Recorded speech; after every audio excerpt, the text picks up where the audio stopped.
តើសួស្តីអ្នកនរស្វាគមន៍មកកាន់ KCW Regular Episode ទី71ហ្នឹងហើយថ្ងៃនេះហ្នឹងហើយថ្ងៃដែលយើងថតនេះគឺព្រឹកមិញមាន Smackdown ហើយក៏ពិតជាក់ស្ដែង AEW ក៏កំពុងតែ AEW Wrestle Dream កំពុងកាត់ឡើងហើយ Main Event របស់គេធំៗមាន2មាន John Moxley វាយមួយមាន2 John Moxley វាយជាមួយ Darby Allin យក I Quit Match ហើយបន្ទាប់មកវាយយក World Champion រវាង Samoa Joe ជាមួយនឹង Adam Heyman Page អូខេឥឡូវស្រាលមកយើង start ពី Smackdown ព្រោះសារ episode នេះយើងអាចរៀង rush ឃើញកាហ្វេហ្នឹងច្រើនកន្លែងតា 3-4 កន្លែង ground កែង new one កែងប៉ែនឹងធ្វើកម្មគាត់មកយ៉ាង អូខេហើយអញ្ចឹងយើង recap តាក់ទងជាមួយនឹង Smackdown មួយ So ហ្នឹងហើយខ្ញុំគិតថាគ្នាយើងបានដឹង result ហើយដោយសារព្រឹកមិញនេះក៏ប៉ុន្តែតាំងពីអាទិត្យមុនបើយើងតាក់ទងជាមួយនឹងសាច់យើងរបស់ Drew ជាមួយនឹង Jacob Fatu ហើយបន្តមកក៏ Cody Rhodes ដែរអញ្ចឹងសាច់យើង3នាក់ហ្នឹងនឹង involve រហូតដល់ថ្ងៃ Saturday Night Main Event ដែល Saturday Night Main Event នឹងអាចមាន2អញ្ចឹងខែ11ថ្ងៃ1ខែ11ថ្ងៃ1ហ្នឹងគឺមាន Saturday Night Main Event 1ឥឡូវហ្នឹងគេប្រកាសហើយប៉ុន្តែ match គឺដូចជាទៅអាណោតនឹងអាចមាន CM Punk បាយជាមួយនឹង Elena យក World Champion ព្រោះសារ link back ទៅ Raw បន្តិចឥឡូវហ្នឹងគឺ Sarah Link ត្រូវបានគេ attack ក្រុមខ្លួនឯងហ្នឹងហើយវាតាក់ទងជាមួយនឹង injury ប៉ុន្តែសម្រាប់ injury ដៃយកគាត់វាតាក់ទងមួយស្មាព្រោះ injury ហ្នឹងអូខេសួរកាត់ឡើងពេលណាកាត់ឡើងពេលដែលSarah Link ឡើងមក attack Cody wait ឡើងមក attack CM Punk CM Punk ឬក៏ Cody No injury វាយពេលកើតមានពេលវាយមួយ Cody ហ្នឹងហើយអញ្ចឹងពេលដែលវាយមួយ Cody នៅ Perth នៅ Australia អូខេ sorry ណោះនេះអញ្ចឹងដោយសារតែមាន injury ហ្នឹងវាកាត់ឡើងភ្លាមៗហ្នឹងហើយក៏ធ្វើឲ្យមានការ betray ពីក្រុមប្រកួត division ហ្នឹងរវាង Bron Breakker និង Bronson Reed នៅ Australia ហ្នឹងដូចគ្នានៅថ្ងៃនៅ Raw right បងខ្ញុំមាន energy វិញហើយ It's okay go ahead ស្ទើរចំណាយទី2 Yes so American Right. score no problem I like my shit dirt he want it raw he want it raw right so ហ្នឹងហើយ អត់មានជីកអត់កែបទេ so ហ្នឹងហើយដោយសារហេតុផលហ្នឹងហើយក៏មានសាច់រឿងដែលបង្កើតមកថាហើយ ទិញកង់ចែនមកដកកែបចេញ តែអត់អីក៏មកជិះ figure figure គេត្រូលវិញ anyway ហ្នឹងហើយyeah so ដោយសារមានរឿងហ្នឹងហើយក៏បង្កើតជាសាច់រឿងមួយដែលឥឡូវហ្នឹងគឺ division លេងមានទៀតហើយ Sarah Link អាចបាច់ខ្លួនមួយរយៈអ្នកខ្លះដូចជាមានព័ត៌មានថាហើយជាឯកន្លះឆ្នាំ6ខែហ្នឹងហើយអញ្ចឹងមិនដឹងថាវា legit ប៉ុណ្ណាទេអត់ទាន់ដឹង ខ្ញុំគិតថាមិនបាត់យូរទេបងមើលទៅខ្ញុំគិតថាគាត់បាត់ធំSurvivor Series មើលទៅ និយាយទៅវាបើសិនជាវាអត់ serious ដូចតែការគាត់ injury ជើងអញ្ចឹងវាបានតែប្រហែលហើយចូលមក like fake injury ខ្ញុំគិតថាគេ bill គេដឹងនៅ injury ហ្នឹងអញមកវិញលឿនអញ្ចឹងគេបំបែក rumor គេបំបែកពាក្យចាមរាមដើម្បីឲ្យមានអារម្មណ៍ថាវាយូរ possibly អញ្ចឹងឲ្យពេលគាត់ return មកវិញវា return លឿនជាង expectation គេបង្អើ market គេបង្អើថាអូកន្លះឆ្នាំមិនមកវិញ right គេបង្អើថាកន្លះឆ្នាំមិនមកវិញ ខ្ញុំ share អត់ទេ share coffee ចាក់ជឿ ចាំមកឈុយ guy you know what បងខ្ញុំសួរបងឯងមើល ខ្ញុំស្លប់ ខ្ញុំសួរបងឯងមើលឯ Americano បើសិនជាអត់ដាក់តកចូលទុកបានមួយថ្ងៃ Leave score ឲ្យខ្លះសេគូតកទុកបានយូរ I mean depend on the how they grind and then like ចង់តាមវិធីធ្វើបងអត់ច្បាស់ទេប៉ុន្តែទូទៅបងទុកត្រឹមយ៉ាងយូរពេលបងធ្លាប់ញ៉ាំម្ដង3ថ្ងៃបងញ៉ាំតែទុកកន្លែងកក like in the frozen អូខេ yeah not man like កក អូខេអញ្ចឹងមើលទៅផឹកបានដែរព្រោះថាបើផឹកបានបងឯងបើសិនជាបងឯងទៅការកាហ្វេI think ខ្ញុំសល់ at least 5 ធូបកៅ Why you gotta have a lot អាចធ្វើ event បើទិញធូបយកមកទៅខ្ជិលធ្វើ catering ដាក់ធូប C brand high quality right okay មិញហ្នឹងហើយ knowledge ពីកាហ្វេប៉ុន្តែគ្នាមិនដឹងចាំជួយប្រាប់បងតាទូទៅកាហ្វេខ្មៅអត់ស្ករទុកបានខ្ញុំទិញកាហ្វេបើខ្ញុំទិញអត់ខ្ញុំទិញគេមិនហើយអញ្ចឹងប៉ុន្តែអត់ដាក់តក ចាំថាគេក្រាញហើយខុកហើយប៉ុន្តែអត់ដាក់ស្ករដាក់ទៅដល់គោ I mean American no it's just cold brew right no អរេខុសគ្នាបាត់ទុកបានយូរ right បើសិនយកអត់ដាក់ស្ករអីមក just កាហ្វេ បងអត់ដឹងដែរ like no idea let me tell you from my friend told me បើសិនជាបងឯងធ្វើហើយអាហ្នឹង Americano បងឯងធ្វើ តែបងឯងធ្វើអញ្ចឹងហើយបងឯងយកអាហ្នឹងឯងដាក់ក្នុងដបឲ្យទៅ class A ទូទឹកកកអាហ្នឹងមិនហៅថា cold brew អូខេ អញ្ចឹងបើអត់ class A ទេ still americano americano ហ្នឹងមានស្អីទេអ្នកនរគ្នា espresso មួយ shot ឬក៏2 shot លេងមួយទឹកយើងហ្នឹងទឹកធម្មតាយើង Yeah ហើយម្ល៉េះយើង cold brew មានរបៀបឆុងផ្សេង yes ហននិយាយហ្នឹង មកទៅភ្លឺអញ្ចឹង ចង់ឲ្យថា yeah តាក់ទងមួយនិយាយកាហ្វេទៀតណា cold brew ហ្នឹងគឺបានគេ drip របស់វាចូលមកទឹកកកបន្ទាប់មកគឺវា leak ចូលមកក្នុងដបហើយបានគេយកវាទៅ store ទុកអាហ្នឹងគេហៅថា cold brew yeah that's how they make it ប៉ុន្តែ americano ធម្មតាគាត់ like យើងឆុងក្តៅ special time and then like អូខេចេញមកជាកៅអញ្ចឹងតែគេអត់ទាន់ដាក់ទឹកកកតែបើសិនជាយើង like ដាក់ទឹកកកវាទៅ americano តាមហ្នឹងអញ្ចឹងទៅតែបើសួរថាទុក Yeah តែថាអានេះពេលវាចេញពីរូបរាងហើយណាហ្នឹងហើយប៉ុន្តែបើសិនតែទុកបានមួយថ្ងៃបងអត់ដឹងទេបងអត់ច្បាស់ដែរតែបើតាមបបពិសោធន៍ញ៉ាំអស់ហើយត្រឹមទុកកន្លែងកក3ថ្ងៃអានេះបងញ៉ាំអស់ GBS ក៏បាន coffee ក៏បានស្បោះ Yeah we coffee lover guy come on yeah អូខេតោះback មក រឿងកាហ្វេហ្នឹងមួយប្រហែលជាពួកយើង plan ធ្វើ watch party watch party anniversary កាហ្វេអីចឹងដោយសារតែលើកមុនយើងត្រូវធ្វើតែយើងលើកថ្ងៃដោយសារ ថាបាននេះមាន space ចឹងនេះeither យើងទៅធ្វើកន្លែងគេឬក៏យើងធ្វើកន្លែងនេះ How about the last place that យើង discuss តាំងពី Summer Slam បានយើងនៅតែតគេបានអូខេចឹងយើងអាចធ្វើមើល Survivor Series ជាក់ស្ដែងសិនថាបើ Survivor Series Sorry ទៅម្ចាស់ sponsor ផងដែរយើងយ៉ា ទៀតទៅទៅចិត្ត ចឹងហើយអត់ទេគាត់ដឹងតែគាត់ដឹង Survivor Series ឆ្នាំហ្នឹងប្រហែលជាអត់សូវល្អមើលទេ Let's see បង មើលម៉ាច់ធំដូចគេថា War Game គេឲ្យទៅយក traditional វិញមែន អត់ទេ War Game គេឲ្យWire 6ជាមួយនឹង MFT ហ្នឹងហើយ Let's see ចឹងអាហ្នឹងវានៅ Smackdown វា Smackdown ដែរហ្នឹងវាអត់មានវាយមួយរវាយមួយអី ទេ like ខ្ញុំចង់ like maybe like ពួក Sarah Lynn វាយមួយអីចឹងណាពួក Roman ចឹងមិនថាហ្នឹងវាអានេះវាវាយក្នុង brand តែមួយវាអត់មាន cross brand ថារវាយមួយ Smackdown វាអត់មាន បងណាមួយចង់និយាយថា competitor វាអត់ធំដុំវាមិន competitor ដែលកំពុងតែល្បី hot ណាមួយទៅមិនចាប់អារឿង NXT Showdown នេះវាវាយប្រកោះ brand ហើយ Yeah វាអញ្ចឹងហើយហ្នឹង តែចាំមើល Halloween Havoc របស់ NXT ថ្ងៃ25របស់ NXT ហ្នឹងហើយចឹងវាអាច more interesting than Survivor Series Let's see I mean like who knows តែយើងនិយាយនឹងដោយសារតែ plan ថាធ្វើ watch party ហ្នឹង ideally ប្រហែលជាយើងធ្វើនៅហ្នឹងគឺ Survivor Series អាហ្នឹងគឺជាកម្រងឯណាមិនត confirm ទេអ្នកនរគ្នា តែចាំមើលស្រើ ដូចយើងនិយាយចឹងយើងចាំមើល match ខាយើងចាំមើលថាធ្វើវាដល់ណាដល់ណា អាហ្នឹងមួយទៀតតែចាំមើលស្រើ Saturday Night Main Event ចុងក្រោយរបស់ John Cena គេលោវា more interesting អាហ្នឹងល្អជាងយើងទៅអាហ្នឹង យើងធ្វើអាហ្នឹងវិញហ្នឹងហើយព្រោះនោះវាដល់ខែ12ហ្នឹងហើយ ហើយសំខាន់ live បាននៃប្រពៃ Survivor Series live free ទេ Saturday night Main Event គេឲ្យនៅ YouTube Yeah live free អានោះ តែ real time អត់ real time តើ real time ហ្នឹងហើយតែគាត់ថា real time អាមេរិកគេយើងមិនដឹងម៉ោងខ្មែរយើងវាថ្មណា I think ព្រឹកថ្ងៃអាទិត្យ ហ្នឹងហើយ6ភ្លឺ ហើយតែគ្នាយើងមកអត់តន់ព្រោះនេះអត់មានអីចាក់ស្ដែងយើងក៏មក like យើងដាក់កៅអីអង្គុយមើល នេះនិយាយមែនណាបើសិនជា plan ហ្នឹង make sense plan បើសិនជា plan ហ្នឹង make sense ឲ្យធ្វើហ្នឹងខ្ញុំដេកហ្នឹងមកស្រាល No, I mean we can stay up all together. It's fine, yeah. But you have bigger space here. Yeah, pause. Pause? Like ដេកនៅហ្នឹងហើយដេកមួយគ្នានៅហ្នឹង Daddy pro low key ចង់ជីចង់អត់កែ no What the hell? Okay. Back to wrestling. Yes. មិនយើងនិយាយដល់ division អញ្ចឹងតើតោះជាមួយនឹង injury ហ្នឹងយើងអត់ទាន់នឹង fake ឬក៏ real យ៉ាងណាទេកម្រិតណាទេអញ្ចឹងយើងតើចាំមើលទៀតគាត់ថាឥឡូវគឺ build up សម្រាប់ Braun Breaker ឲ្យគាត់ទៅ World Champion ហើយប៉ុន្តែឥឡូវខ្សែក្បាត់ហ្នឹងគឺអាចនឹង CM Punk វាជាមួយនឹង LA Knight នៅ Saturday Night Main Event លើកទី1សិនសម្រាប់ថ្ងៃទី1ខែ11ខាងមុខនេះហ្នឹងហើយ 4-10 ថ្ងៃទៀតហ្នឹងហើយម៉ាច់បន្ទាប់គឺអត់ត announce ទេអញ្ចឹងវាអាចមាន 4-5 ប្រកួតទៀតអូខេហើយសម្រាប់តមកបកមករឿង True ជាមួយនឹង Jacob Fatu អីនេះគឺយើងឃើញថាព្រឹកមិញនេះគឺមានការ attack Jacob Fatu ប៉ុន្តែរមមកអត់ឃើញទេថាអ្នកណាគេដែលឃើញវាយមានជ្រូថ្មិញអីពេញហ្នឹងទៀតឃើញ comment បងមើលក្នុង comment ណាព្រោះសារឥឡូវ Facebook ខ្ញុំ disable ហើយមិនអត់ដឹងទេខ្ញុំមើលតាម YouTube ទេឃើញគេថាអ្នកខ្លះគេថា Randy Orton អ្នក attack but why Randy Orton in this segment បាទខ្ញុំ could be ជួយបងមកតសិន is that like Randy Orton ប្រាប់ឲ្យ Cody and then they work together as a heel possibly no yeah Legacy Return oh but who the third person no got blacklist ហើយ ខ្ញុំចង់និយាយថា Ted DiBiase blacklist នៅ WWE ប៉ុន្តែខ្ញុំឃើញកម្មវិធីមួយរបស់ Chris Jericho គឺគាត់ជា guest VIP Jericho Cruz yes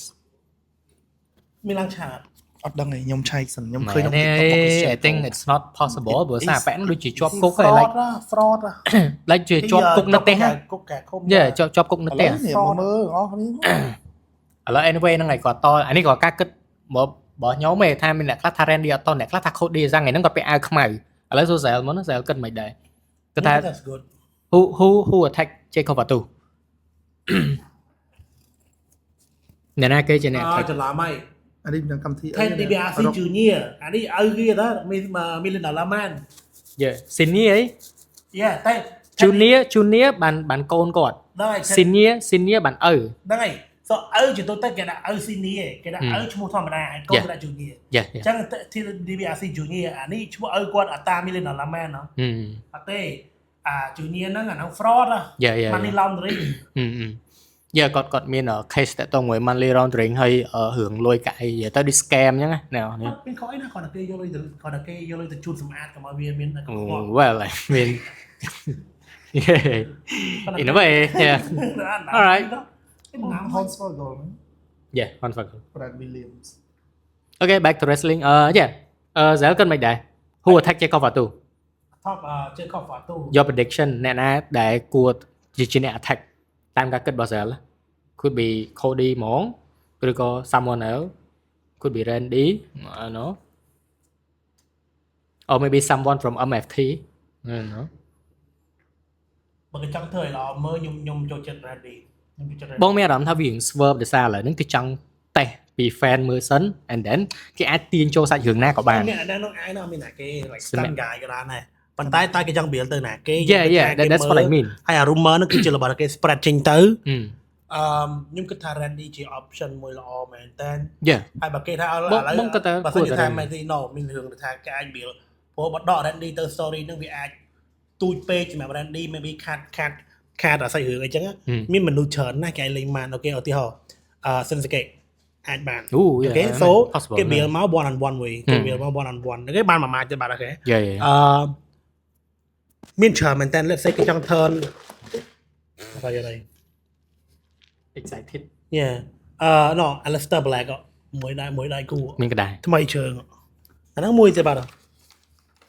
yeah I mean Aleister Black គាត់ទៅ build character ខ្ញុំ គាត់ ពេលឲ្យមកឥឡូវមកមួយ Selena បាត់ហើយ ដើរមួយពុន អញ្ចឹងរួចបានមួយទេបាត់ហើយ អឺ អញ្ចឹងអានោះរួចហើយអញ្ចឹ ចឹ ង ង Alistair អត់តន់ចាប់សាច់រឿងគាត់ជាមួយនឹង Damien Priest ទេអាចពេលដែល Damien ត្រឡប់មកវិញអាចនៅត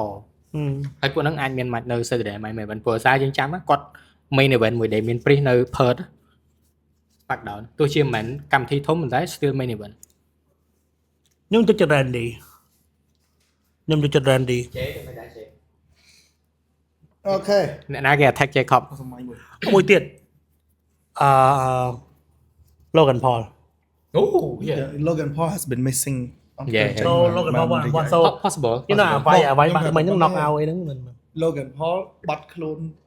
នៅលើ WWE ហើយ YouTube អត់ផុសពីទឹកទេ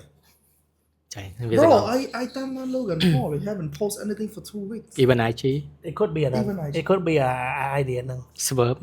អត់ទេសម្រាប់ Jacob Fatu បងមានអារម្មណ៍ថាឥឡូវនេះគេពងចាំមើលគេដូចគេ vote ចឹងណាតើគួរទាញ Jacob ចូលក្នុង storyline មួយណាមានអារម្មណ៍ចឹង that's why ចង់ថាអត់ឲ្យដឹងណាគេ like មក attack that's how you told September 28 let us post on IG មួយខែហ្នឹងចិត្តមួយខែហ្នឹង Yes ហើយ YouTube របស់ Logan Paul man គឺវាទៅទីគាត់ទៅ ហ្នឹងហើយយូរថាចេញ every Thursday នៅខ្មែរយើង ទូទៅ at least មួយអាទិត្យវាត្រូវចេញមកវីដេអូយើ អូខេ YouTube man អត់ចេញ2 week ទេ អូខេ Impulsive Impossible podcast អត់ដែរ បាន important ចំចឹងសមមិនទៅទេ Impulsive ចេញ3ថ្ងៃមុន ថាហ្នឹងថតទុកក៏មានអីថតទុក You never know អូខេ ព្រោះបើ vlog របស់ Logan Paul គឺចេញរៀងរាល់សប្តាហ៍ថ្ងៃពុធនៅស្រុកគេថ្ងៃពហុនៅស្រុកខ្មែរ រឿងប៉ិតតែមិនមែនជា cafe ពីអាចចេះខ្ញុំគិតថា Logan អាចនឹងបើសិនជារឿងប៉ិតណាបើសិនអានេះវាតាមដានរឿង cafe បាត់វាអញ្ចឹងមែនហើយ fan វាបាត់ផងវាមាន ខ្ញុំនឹកឃើញ actually បើឯងនិយាយចឹងខ្ញុំនឹកឃើញថាមានអារម្មណ៍អីមួយថាហេតុអីបាត់ជាអត់ចេញថ្ងៃហ្នឹងno មិនស្គាល់មិញ actually Smackdown តំធ្វើធួកំពុងធ្វើធួនៅធ្វើធួនៅជប៉ុន អូយអត់ទេចាប់ពី Perth ចាប់ពី Perth គេ Perth ទៅជប៉ុន No bro come on no That's why គេ no ឲ្យ no no no Logan no no Jackson no no no no វាដូចជា ok nhưng cái tao bỏ No, sang no. hướng bật មក máu លេងបាច់ I'm back no please no nhưng cái tha Logan បើសិនជារឿងបិទប្រកបហ្មងអាចនឹងកំពុងតែមាន fall out ពីប្រពន្ធគាត់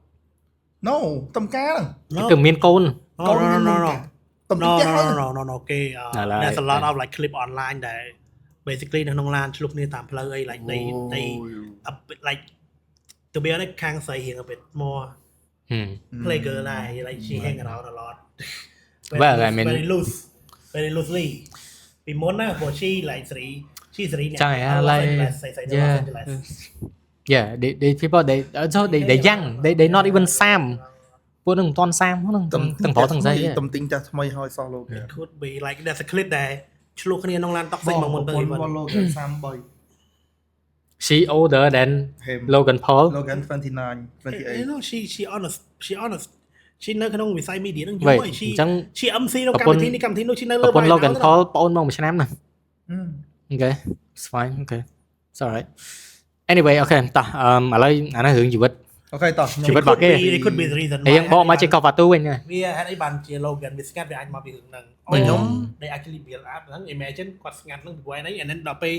vlog Mystery vlog ចេញមកថ្មីគឺ vlog តែតាក់តងមួយគាត់វាអាចខ្មៅទៅអញ្ចឹងមក យេ តែមានវីដេអូណាឲ្យខ្មៅមែនអត់ស៊ីអានេះ លឺគេនិយាយថាមានអ្នក attack ហ្នឹងពាក់អាវខ្មៅ ខ្ញុំ បាត់ អត់ សឹក ឃើញ ពេល ហ្មង តែមើលវាអត់មាន that's why បានសួរគ្នាយើងកន្លងគ្នា ខ្ញុំឃើញរត់ទៅជួយរត់ទៅដល់នោះដេកកាប់មុខបាត់ហើយនោះ Không thích điều Cái ad thưa đôi chuẩn on. Invisible Man mà bị GVW Invisible Man à I mean okay ឥឡូវទុកអីគ្នាយើងគិតព្រោះសារវាអាចនិយាយអញ្ចឹងណា ខ្ញុំតមកនិយាយអីខ្ញុំផង ចុះមិនថា Logan Paul No អូខេ he's the one that said តោះ ខ្ញុំថា Cody Rhodes យ៉ាព្រោះសារឃើញគ្នាយើងនិយាយថាសារ Cody ពាក់អាវខ្មៅ Cody ពាក់ឲ្យខ្មៅអត់ទឹកហ្នឹង so I think it's him ហើយគេនឹង Cody aggressive ខ្លាំង បាទ he's aggressive ខ្លាំងមែនតើហើយនឹង I think it's him is a ថាដល់ពេលទៅត្រូវ turn heel អូខេ so like ឥឡូវគេនៅគិតថាមែន him or whatever and then like ឥឡូវ fight គ្នានៅ main event ស្រាប់ទៅពេល for somehow appear ទៅជា reveal កាមេរ៉ាបើកកាមេរ៉ាសុខភាព style ហ្នឹងដែរឬក៏ ហ្នឹងហើយវាដឹងអា style ហ្នឹងហើយ style like ឃើញ security camera ធ្វើគេចេញមកនិយាយអញ្ចឹងទៅ and then reveal ថា it's ព្រោះពេលធ្វើអញ្ចឹងវាដូច angle អាការ Naomi មួយ ត្រាខ្លាំងសុំ ជាមួយ Jack Cargill ហើយនឹងនេះហ៎ Bianca ហ៎វាអាចវាអញ្ចឹង សុំអីផ្សេងមក how about this I got an idea Logan Paul ពងថត vlog and then for some reason behind him ហ្នឹងគឺឃើញ Cody វាយ Jacob oh that's a good reveal too បាច់ចាំកាមេរ៉ា អានេះ depend គេអាចធ្វើឡើងវិញបានចាថាគេអាចធ្វើឡើងវិញបាន yeah ចាថាធ្វើឡើងវិញឲ្យថតម្ដងទៀតអញ្ចឹង yeah and អត់ត្រូវការកាមេរ៉ា WWE កាមេរ៉ារបស់ Logan ហ្នឹងហើយចាថាហ្នឹងចាំមិនថាគេធ្វើឡើងវិញបានទេ sign me up ធ្វើជារាយធ្វើឲ្យ Yeah I mean the possibility វាច្រើន anyway ឥឡូវលេខអត់ zoom ថា Cody នេះ attack ចុះបើ Cody attack man អញ្ចឹងបានថា Saturday Night Main Event ពេលដែល Cody វាយមួយ Drew អញ្ចឹង Jacob ចេញមក interrupt yeah អញ្ចឹងវាអាច build up ទៅ Survivor Series Triple Threat yeah ដូចបងធ្លាប់និយាយថានឹងមាន Triple Threat ហើយ3អ្នកហ្នឹងឥឡូវវាអញ្ចឹងមែនហើយតែ build up ទៅអញ្ចឹង ចឹងមែនណា lead up ទៅ triple threat មែន តែគ្នាយើងនិយាយដូចជាចេះថា Drew អាចឈ្នះ World Champion yeah ប៉ុន្តែចង់ថាចេះបើសិនជា lead up ទៅ triple threat មែនណា Cody នៅឈ្នះចឹង Cody នៅ retain តាមពេលហ្នឹង Cody ជាតួខកវិញហើយគេអាចឲ្យតួខក control ខ្ញុំចាញ់ភ្លាមវិញ ចាថាឈ្នះភ្លាមគេ boo មក start ហ្មងដែលឲ្យរត់ដងអាឈ្នះគេ boo គឺអញ្ចឹង Cody នៅកាន់សកវត្តទៅមុខទៀត and then ដល់ឆ្នាំក្រោយរើស number 1 contender ធ្លាក់នៅ WrestleMania វិញ រើស number ពេលអ្នកឈ្នះ Royal Rumble ហ្នឹងមិនរើសថាវាយមួយណាគេ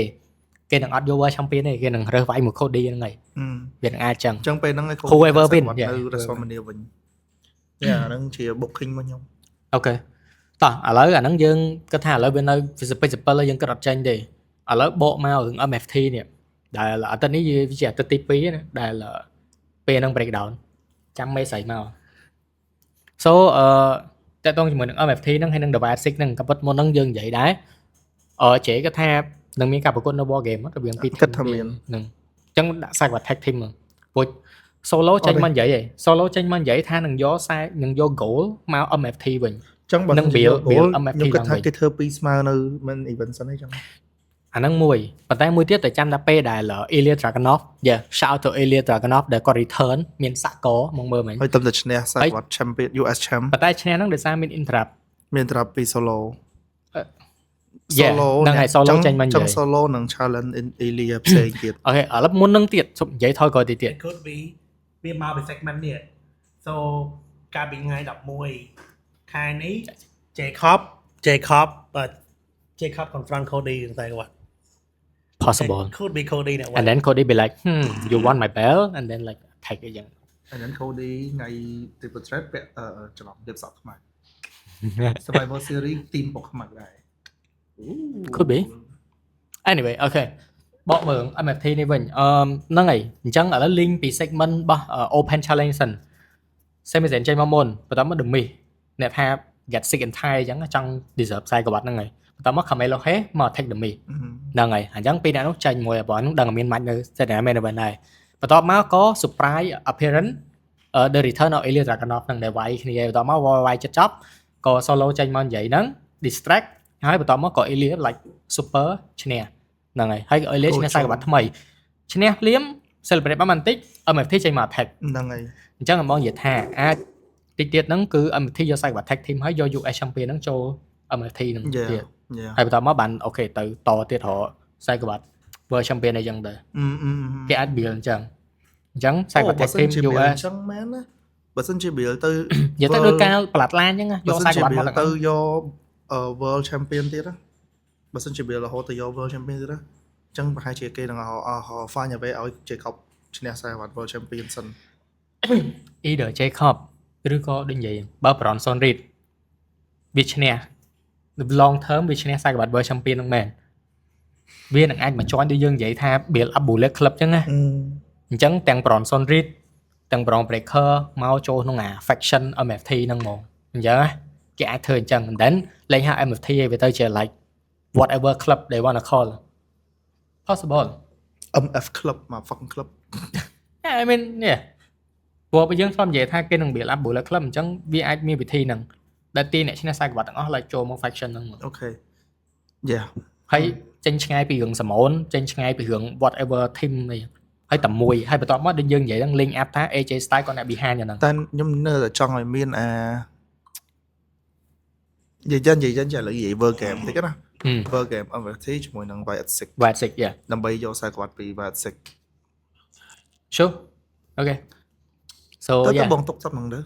មែន នៅថ្ងៃហ្នឹងយើងថតចេញពី iPhone 17 Pro Max Protocol memory 2 ទេ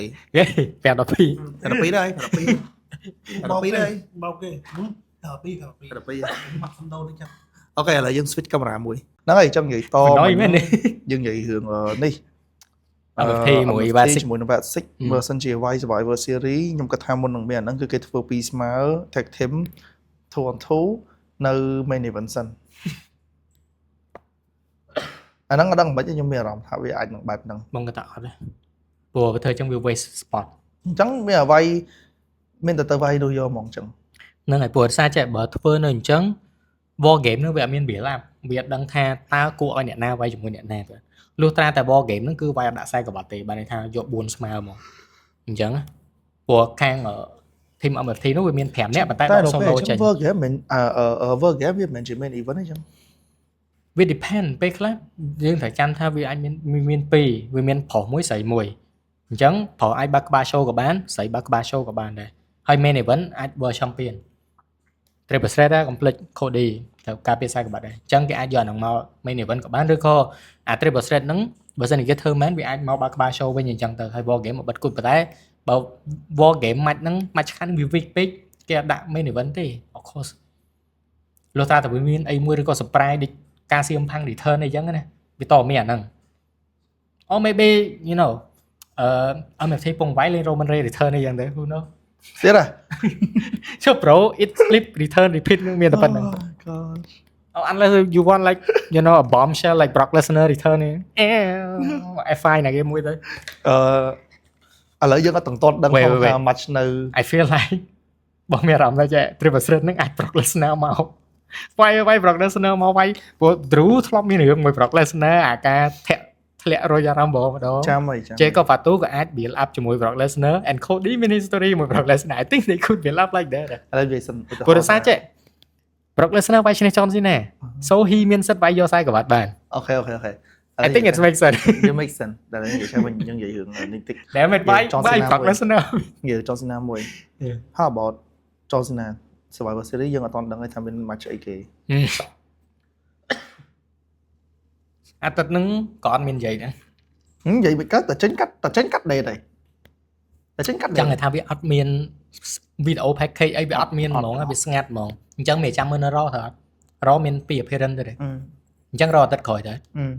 Raw អាទិត្យក្រោយនិងអាទិត្យក្រោយមួយទៀតអូខេ ចាំមើលថានៅ Raw ហ្នឹង Survivor ចឹងឥឡូវយើងមានចាំមើលអាទិត្យក្រោយទាំងអស់ តែ គ្នា សំខាន់សក់បែប appearance នឹងអង្គុយថាគេcalculate របៀបម៉េចណា គេអាច build up ដោយ AJ Styles ចឹងថាវាអត់មាន story ទេប៉ុន្តែ solid តែថាវាមាន history មួយគ្នាធ្វើ video package ចឹង so could be someone ដែល John Cena ព្រោះក្នុង podcast នោះមិនដរកនិយាយដែរថា John Cena ចង់វាយម្នាក់គេឲ្យវាយម្នាក់ហ្នឹងអត់ខ្វល់ហ្មង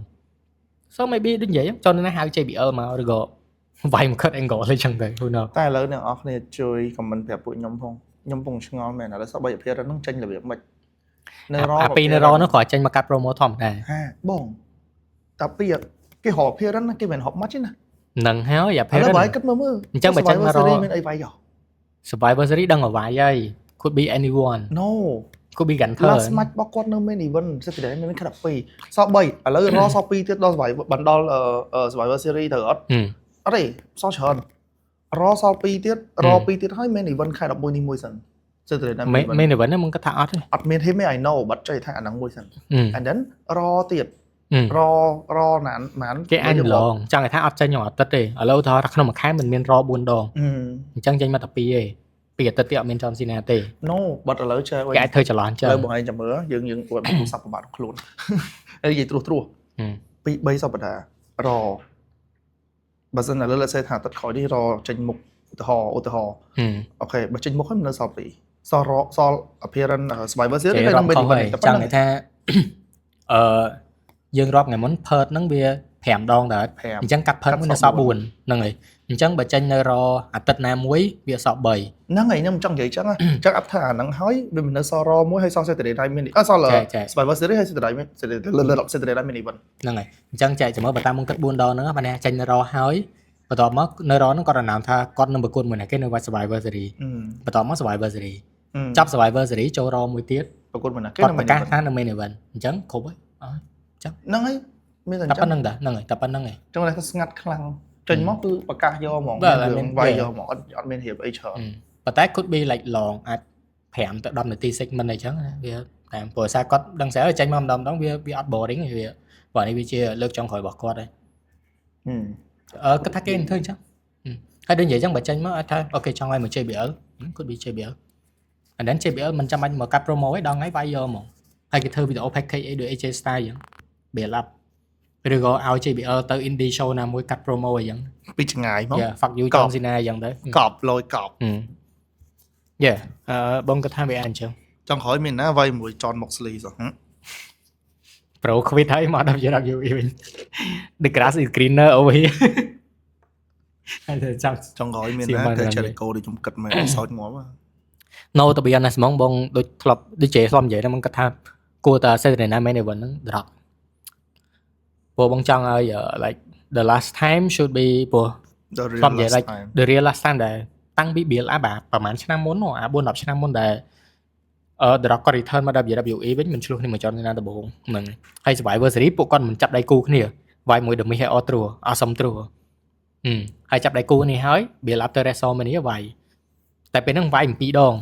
វាយលើកទី1 The Rock ឈ្នះបន្ទាប់មកដល់ពេល WrestleMania មួយឆ្នាំទៀត John Cena ឈ្នះវិញហើយចប់ហើយក្រោយមកអូខេ The Rock មិន turn John Cena heel អាហ្នឹងឯងជាសាច់រឿងដែលគួរតែ build up ដើម្បីបញ្ចប់សាច់រឿងត្រឹមហ្នឹងតែអូខេអាអ្នកធ្វើឲ្យ heel ហ្នឹងចប់ហើយវាយឈ្នះហើយអញ្ចឹង John Cena ក៏ retire ដែរ អញ្ចឹងបានន័យថាចប់ Survivor Series នឹងអាច The Rock ចេញមក and then ពេលហ្នឹងឯង that could be the surprise ដែលយើងនិយាយមិញហ្នឹងគួរតែចប់ main event ហើយគួរមាន surprise អញ្ចឹង មួយ John Cena main event could be yeah could be okay make sense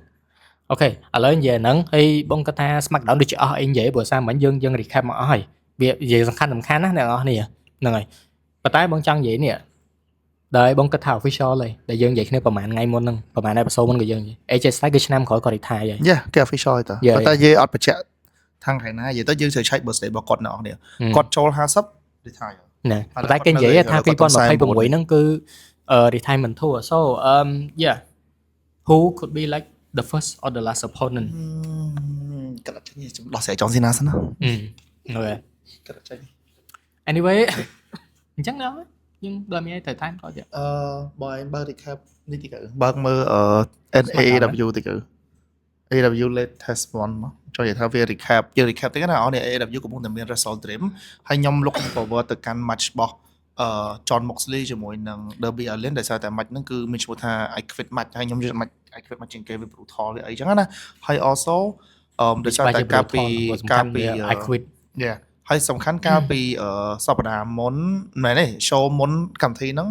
គឺខាងក្រុមរបស់ John Moxley ហ្នឹងគឺវាយDarby Allin ឡងតួហ្មងបែកឈាមនៅហ្នឹងហ្មងរៀបទៅតួយកហ្មងហើយលយមែនតើហើយពេលហ្នឹងឃើញ Darby ទាញកណាត់ AW លៀននៅមុខ John Moxley ហ្នឹងខ្ញុំអត់ដឹងថាមានស្មិចទេ could be body bag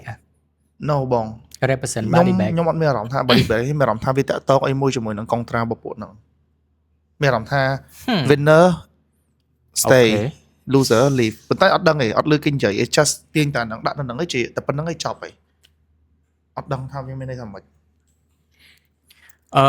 actually result dream ហ្នឹងគឺធ្វើថ្ងៃអាទិត្យទេមិនថ្ងៃនេះទេ អូចង់ អញ្ចឹងមកថាស្អែកហ្នឹងប៉ុន្តែយើងតតែថ្ងៃច័ន្ទមិនយើងដឹង result ថ្ងៃច័ន្ទពេលព្រឹកព្រោះដោយសារស្អែកគេអញ្ចឹង ហ្នឹងយើងមើលតាមណា AW ចង់មើល full show មើលតាមណា អត់មានទេដូចជាគេមើលលើ HBO Max I'm gonna do something HBO Max ហ្នឹង interesting ខ្លាំង HBO ចង់ដឹងចង់មើលហ្មង so okay មាន match card យើងនិយាយ 8 person make tag team ចុយ yeah so អានេះអាចជា pre show ឯង អូខេ pre show មិញហ្នឹង 8 person mix tag team យើងនិយាយត្រួសទៅថាវាយផុសមួយស្រីចាប់ដៃគ្នាវាយជាមួយផុសមួយស្រី8នាក់មិនថា4ស្មើ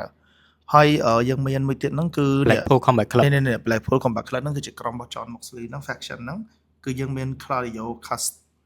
Castagnoli Cesaro វាយជាមួយនឹង the Josh Bennett and then យើងមាន Luchasaurus វាយជាមួយនឹង Nick Wayne តែពេលហ្នឹងធ្លាប់នៅ team មួយគ្នាតា Christian Hierarchy make sense ហើយយើងមាន AW Trio champion 3ស្មើអូខេ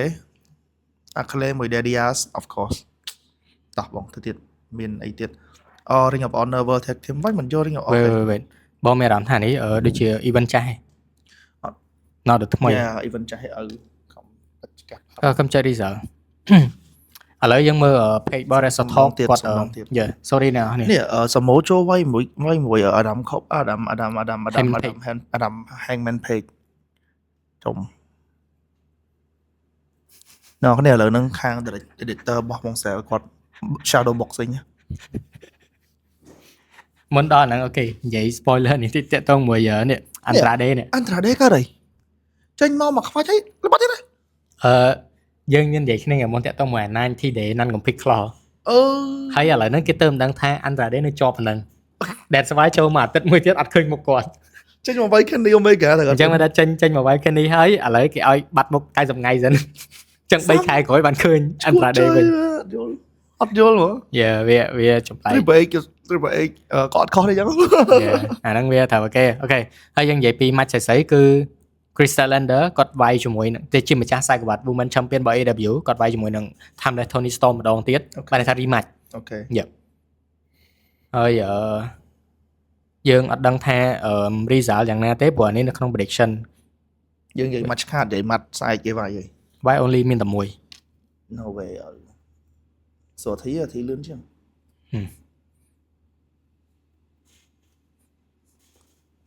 តើបងឯងដាក់2025ទៅ match card បងឯង match card ចូលមេឃហ្មងមើលវល់វាអត់ហៀបឲ្យយើងណែនេះ sorry និយាយទៅរឿង AW មួយនិយាយទៅពិបាកហ្មងពិបាកតាមដានខ្លាំងមែនចូលសំបីតែចូលមើល website ក៏ពិបាកដែរអូខេអូខេ we have it នេះអូខេអញ្ចឹងចង់ Hangman ឥឡូវយើងហប់ពីក្រមកវិញព្រោះ main event គេដាក់នៅលើអូខេតោះអញ្ចឹងដំបូងយើងមានជាមួយនឹងអាហារស្អី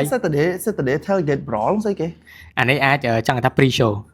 ឥឡូវយើងមិននិយាយហ្នឹងទេតា អូខេតា pre show ច្រើន4 5 6អី អត់ទេបងនិយាយតិចគឺខ្ញុំចង់ដឹងតិច អូខេ សុំនិយាយតែមួយក៏បានដែរនិយាយតែមួយហ្នឹងគឺខ្ញុំចង់ដឹងអា Tailgate Pro Eddie Kingston មួយ មួយវាយមួយណាគេវាដាក់ថាសញ្ញាសួរ សញ្ញាសួរអត់ដឹង ចង់មាន surprise អាហ្នឹងគេធ្វើថ្ងៃសៅរ៍វិញថ្ងៃអាទិត្យយើងអញ្ចឹងស្អែកយើងដឹង result ហើយ អូខេ ហើយបន្ទាប់មកនេះ សុំរីប៉ះដៃយើងមានជាមួយនឹង The Dead Rider គឺ Red Dead Rider Pack Wheeler Utah ហើយ Daniel Garcia វាយជាមួយនឹង